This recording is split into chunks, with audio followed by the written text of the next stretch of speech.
নমস্কার বন্ধুরা, গল্পের মানুষ চ্যানেলে আপনাদের সকলকে স্বাগত। আজকের প্রথম গল্প শাশুড়ি ভার্সেস জামাই। বিয়ের পর জামাই ষষ্ঠী মধুশ্রীর। ওর বাবা মা খুশিতে মাতোয়ারা, শুধু মধুশ্রী ভয়ে একেবারে কাটা হয়ে আছে। যা বদমেজাজি বর জুটেছে কপালে, পান থেকে চুন খসলেই এমন চেঁচামেচি শুরু করে যে বাড়িতে কাকপক্ষীটি বসতে পারে না। প্রথম প্রথম তো মধুশ্রী কেঁদেই ফেলতো, খালি মনে হতো বাবা মা এই কোন ছেলের হাতে ওকে তুলে দিল, সারাটা জীবন এই লোকের সাথে ও কাটাবে কি করে। তারপর মাস কয়েক যেতে বুঝলো মানুষটা খারাপ না, কিন্তু ওই একটাই সমস্যা, মতে না মিললেই সুমনের মাথা গরম হয়ে যায়। আর তখন তার আর কিছুই খেয়াল থাকে না। না না, তা বলে গালিগালাজ সে করে না, শুধু মধুশ্রীর বাপের বাড়ির মানুষদের অকারণে অপমান করে। রুটি শক্ত হলে, ডালে বা তরকারিতে নুন কম হলে সেটা মধুশ্রীর বাবা মার দোষ। আসলে শিক্ষার অভাব। তোমার মা বাবাই তোমাকে আদর দিয়ে বিগড়েছে, রান্নাটাও ঠিকমতো করতে পারো না, কিংবা হয়তো অফিসে যাওয়ার সময় বা ঘড়িটা, রুমালটা, মানিব্যাগটা খুঁজে পাচ্ছে না, সেটাও মধুশ্রীর বাবা মায়ের দোষ। তুমি আর গোছাতে শিখবে কি করে? বাপের বাড়ির যা ছিঁড়ি, অশিক্ষিত লোকে ভর্তি। বিয়েতে মামার দেওয়া শার্টের রং পছন্দ হয়নি বলে সুমনের বক্তব্য ছিল, এটা একটা কালার হলো, কোনো ভদ্রলোক এই রঙের শার্ট পরে? তোমার বাপের বাড়িতে একজনে যদি পছন্দ বলে কিছু থাকে, স্কাই ব্লু হলে কত ভালো হতো। না, কালচে নীল, কালার ব্লাইন্ড পাবলিক সব। স্বভাবতই আজকের বিশেষ দিনে খাওয়া দাওয়া থেকে উপহার সব কিছু যাতে নিখুঁত হয়, তার জন্য মধুশ্রী রোজ ওর মাকে রীতিমতো অনুশীলন দিয়েছে, আর তার সুফলও পেয়েছে। মা ষষ্ঠীর কৃপায় সকাল থেকে কোনো সমস্যা হয়নি। তবুও মধুশ্রী নিশ্চিন্ত হতে পারছে না। অথচ মা কি সুন্দর শান্তিতে হাসি মুখে নিশ্চিন্তে দুপুরের খাওয়ার আয়োজন করছে। ও কয়েকবার রান্নাঘরে উকি দিয়েছে মেনু জানার জন্য, কিন্তু মা প্রতিবারই ওকে ফেরত পাঠিয়ে দিয়ে বলে, মামুনি তুই টেনশন নিস না এত, সুমন তো আমারও আদরের জামাই, তুই বরং বাবার কাছে যা। অগত্যা মধুশ্রী বাধ্য হয়ে বাবার ঘরে বসে সুমন আর ওর বাবার গল্প শুনছে, আর প্রতি মুহূর্তেই ভগবানের কাছে প্রার্থনা করছে যেন বাকি দিনটাও এই রকমভাবেই কেটে যায়। যথাসময়ে মধুশ্রীর মা দেবযানী দেবী মধুশ্রীর বাবা আর সুমনকে খেতে ডাকলেন। মধুশ্রীও তাদের পিছু পিছু খাওয়ার জায়গায় পৌঁছে অবাক হয়ে দেখে ওর মা ডাইনিং টেবিলটাকে সরিয়ে মাটিতে দুজনের খাওয়ার জায়গা করেছে।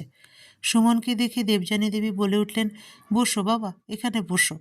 সুমন বলল, টেবিলে খেলেই তো হতো, আবার নিচে আলাদা করে। দেবযানী দেবী বললেন, টেবিলেই খেতে দেবো ভেবেছিলাম বুঝলে বাবা, কিন্তু কাল তোমার শ্বশুরমশাই একটা বই কিনে এনেছেন, জামাই ষষ্ঠীর রকমারি খুঁটিনাটি। তাতে দেখলাম লিখেছে যে মাটিতে বসে খেলে খাবার হজম হয় ভালো, তাই মাটিতেই জায়গা করে ফেললাম। নিরুপায় সুমন কোনো রকমে তার নতুন পাজামা পাঞ্জাবি সামলে মাটিতেই বসল। তারপর মধুশ্রীর মা এক এক করে বিচিত্র রঙের সব পদ হাজির করতে শুরু করলেন। নাও বাবা, শুরু করো, এইটা আগে খাও। করলা সেদ্ধ? করলা? আজ জামাই ষষ্ঠীতে আমি করলা সেদ্ধ খাবো? হ্যাঁ বাবা, খেয়ে নাও। করলার অনেক উপকারিতা বুঝলে বাবা। ওই যে কাল যে বইটা তোমার শ্বশুরমশাই এনেছেন, ওতে লেখা আছে প্রথম পাতে নাকি করলা সেদ্ধই দিতে হয়। খুব ভালো বই। আর এই সবুজ রঙের এটা কি? এটা এটা বাবা খারকোল পাতা বাটা, খুব উপকারী। আর ওই যে সাদা সাদা দেখছো, ওটা চিংড়ির স্যুপ, হালকা তেলে করেছি, হলুদ ছাড়া। আর ওই যে শেষে হালকা হলুদ রঙের পদটা দেখছো, ওটা চিকেন স্টু, শুধু 2 চিমটি মাখন আর হাফ চামচ গোলমরিচ দিয়ে বানিয়েছি, খেয়ে নাও বাবা। আপনি আমায় এইসব খেতে দিয়েছেন? হ্যাঁ বাবা, ওই যে তুমি বলো না যে আমরা একদম অশিক্ষিত, ঠিকই বলেছ বাবা, আসলে কিছুই তো শিখিনি এই জীবনে, তবু কথায় বলে শেখার কোনো বয়স নেই, তাই ভাবলাম এবার বই সব শিখে পড়ে নিয়ে এগোবো। প্রথম জামাই ষষ্ঠী বলে কথা, এই কাল তোমার শ্বশুরমশাইকে দিয়ে ওই বই তো? হ্যাঁ বাবা, খুব ভালো করেছেন মা, শুধু একটাই প্রশ্ন, আমার স্বাস্থ্যের এত খেয়াল, আর ওনার বেলায় সব বেখেয়াল। মধুর বাবার কথা বলছো বাবা? সে তো আর আমার জামাই নয়, আর তাছাড়া বয়স হয়ে গেছে, কবে কি হয়ে যায়। খেয়ে নি কাশমিটি। কই বাবা, সব ঠান্ডা হয়ে গেল যে। তুমি শুরু করো। সুমন থালাটা টেনে নিতেই মধুশ্রী আর থাকতে পারল না। এক দৌড়ে বাথরুমে ঢুকে কলটা চালিয়ে দিয়ে সজোরে হাসতে শুরু করলো। তারপর সেদিন আর কি কি হয়েছিল ঠিক জানা যায়নি। তবে মধুশ্রী এখন সুমনকে নিয়ে সুখে শান্তিতে সংসার করছে। মধুশ্রী এখন সুখেই আছে, 2 ছেলে মেয়ে নিয়ে। নেই নেই করে 6টা জামাইষষ্ঠীর অনুষ্ঠান পার করে দিল ওরা। তবে এখনও প্রথম জামাইষষ্ঠীর সেই দিনটার কথা মনে পড়লে সুমন আজও একটু অস্বস্তিতে পড়ে যায়। কি ছলে বলেই না ওর শাশুড়ি মা ওকে আচ্ছা জব্দ করেছিল। দ্বিতীয় গল্প, মায়ের স্বীকৃতি। রূপা জন্মের সময়ই হারিয়ে ফেলে নিজের মাকে।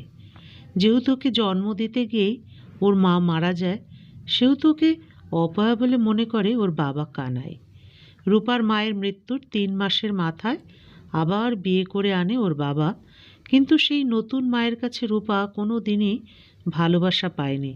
ছোট থেকে অবহেলার মধ্য দিয়ে একটু একটু করে বেড়ে উঠেছে মেয়েটা। তাই মায়ের ভালোবাসা ঠিক কেমন হয় সেটা রূপার কোনো দিনই জানা হয়নি। ছোট থেকে একা একাই বড় হয়েছে মেয়েটা। ওর বাবা কানাই প্রথম প্রথম ভালোবাসতো, ওর দায়িত্ব কর্তব্য পালন করত। কিন্তু তার দ্বিতীয় পক্ষে স্ত্রীর এক ছেলে সন্তান হওয়ার পর থেকে সেই দায়িত্বটুকু পালন করাও ছেড়ে দিয়েছে। সারাদিন বাড়ির সব কাজ করার পরেও কোনো কোনো দিন ওর ভাগ্যে খাবারটুকু জুটত না। আর এই বিষয়ে কিছু বলতে গেলেই অকথ্য ভাষায় গালিগালাজ আর মারধর পেতে পেতে অভ্যস্ত হয়ে গেছিল 10 বছরের মেয়ে রূপা। এইভাবেই কেটে যায় 7টা বছর। মাত্র 15 বছর বয়সেই ওর পাড়ার এক বখাটে ছেলে তপনের পাল্লায় পড়ে রূপা। এবার একটু সুখে শান্তিতে থাকতে পারবে সেই ভেবে বাড়ি থেকে পালিয়ে গিয়ে তপনকে বিয়েও করে। বছর ঘুরতে না ঘুরতেই সন্তান সম্ভবা হয়ে পড়ে রূপা। রূপা এখনই মা হতে চলেছে জানার পর থেকে তপনের ব্যবহারে এক অদ্ভুত পরিবর্তন আসে। তপন চায়নি ওই বাচ্চাটা। অনেক জোর জবরদস্তি করার পরও রূপা বাচ্চাটা নষ্ট করতে পারেনি। ভেতর থেকে একটা নারীর টান অনুভব করতে শুরু করে ও। হয়তো নিজে কখনো মায়ের ভালোবাসা পায়নি বলে এই টান নিজের আগত সন্তানের প্রতি। এদিকে তপন একটু একটু করে বদলে যেতে শুরু করে। আগের মতো করে ওকে আর ভালোবাসে না। রাত বিরেতে বাড়ি ফেরে। সংসারে ঠিকমতো টাকা পয়সা দেয় না। সারাক্ষণ বাড়ির বাইরে পড়ে থাকে। আর কিছু জিজ্ঞাসা করতে গেলেই চিৎকার চেঁচামেচি, এমনকি গায়েও পর্যন্ত হাত তোলে। তাই বাধ্য হয়ে চুপ করে সব কিছু সহ্য করে যাচ্ছিল ওর পেটের বাচ্চাটার জন্য। নিজের টুকটাক খরচের জন্য পাশের বাড়ির কেয়া বৌদির ঘরের কাজ করে যেটুকু টাকা পয়সা রোজগার করে তা দিয়েই ওর ডাক্তার আর ওষুধের খরচা চালায়। ওই অবস্থাতেও প্রায় দিনরাত মদ্যপ অবস্থায় বাড়ি ফিরে রূপার ওপর ওর স্বামী শারীরিক অত্যাচার করত। অনেক চেষ্টা করেও নিজেকে মুক্ত করতে পারত না রূপা তপনের বলিষ্ঠ হাতের বন্ধন থেকে। কিন্তু সময়ের সাথে সাথে নিজের শরীরের মাতৃত্বের চিহ্ন আরও স্পষ্ট হয়ে উঠতে থাকে। আর শারীরিক সম্পর্ক করতে না পারায় রাগে বাড়ি ফেরা বন্ধ করে দেয় ওর স্বামী। এইভাবে কেটে যায় 9টা মাস। 10 মাসের মাথায় রূপার কোল আলো করে আসে একটা ছোট্ট বাচ্চা মেয়ে। মেয়েকে পেয়ে খুব খুশি ছিল রূপা। কিন্তু অভাবের সংসার, তাই দিন আনা দিন খাওয়া অবস্থায় মা মেয়ে কোনো রকমে বেঁচেছিল। খিদের জ্বালায় তিল তিল করে শেষ হয়ে যাচ্ছিল দুজন। কিন্তু তাতে রূপার স্বামীর কোনো ভ্রুক্ষেপও নেই। তপনের ঠিকানা এখন শহরের অন্ধকার গলিতে। যেটুকু আয় করে দিনের শেষে সবটাই সেখানেই উজাড় করে দিয়ে আসে। বউ মেয়ের প্রতি কোনো টান নেই তপনের। কিন্তু এভাবে আর কতদিন? মেয়েকে বুকে জড়িয়ে ধরে সিদ্ধান্ত নিল এভাবে আর না।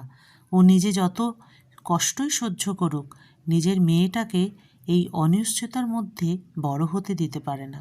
পরদিন সকালবেলা কেয়া বৌদির কাছে গিয়ে সব কথা খুলে বলল রূপা। কেয়া বৌদি কিছুক্ষণ চুপ থাকার পর বলল, তুই বাঁচতে চাস তো রূপা? ঠিক আছে, তোকে বিকেলে একটা জায়গায় নিয়ে যাব, 4টের সময় চলে আসিস। রূপা কথা বলে বাড়ি চলে আসে। ঘরে কাজ সেরে স্নান খাওয়া দাওয়া করে বৌদির কথা মতো মেয়েকে নিয়ে বেরিয়ে পড়ে। কেয়া বৌদির হাত ধরেই প্রথমবার রূপা গেল স্বাবলম্বী মহিলা আশ্রমে। সেখানে ওর মতো আরও অনেক মেয়ে, প্রত্যেকেরই গল্প আলাদা, কিন্তু যন্ত্রণা এক। বৌদি ওর আর মেয়ের আশ্রমে থাকার সব বন্দোবস্ত করে দিল। আশ্রমে থেকেই রূপা সেলাই শিখতে লাগলো, আর এই সেলাই ওর পেশায় পরিণত হলো। আজ রূপা সম্পূর্ণ স্বাবলম্বী মহিলা। স্বামী তপনকে ওর নিজের এবং নিজের মেয়ের জীবন থেকে ধুয়ে মুছে সাফ করে দিয়েছে। তবে কেয়া বৌদির সাথে এখনও সুসম্পর্ক আছে। এই কেয়া বৌদি তো ওকে আলোর পথ দেখিয়েছিল। বছর ঘুরতে থাকে। আজ রূপার মেয়ে রূপশ্রী সরকারি স্কুলের শিক্ষিকা। মা মেয়ে মাথা উঁচু করে সমাজে বেঁচে আছে। রূপার কঠোর পরিশ্রম আর অটুট মনোবল ওকে একজন যথার্থ মায়ের স্বীকৃতি দিয়েছে। গল্প দুটি সমাপ্তি এখানেই। আবার দেখা হবে পরবর্তী গল্পের সাথে।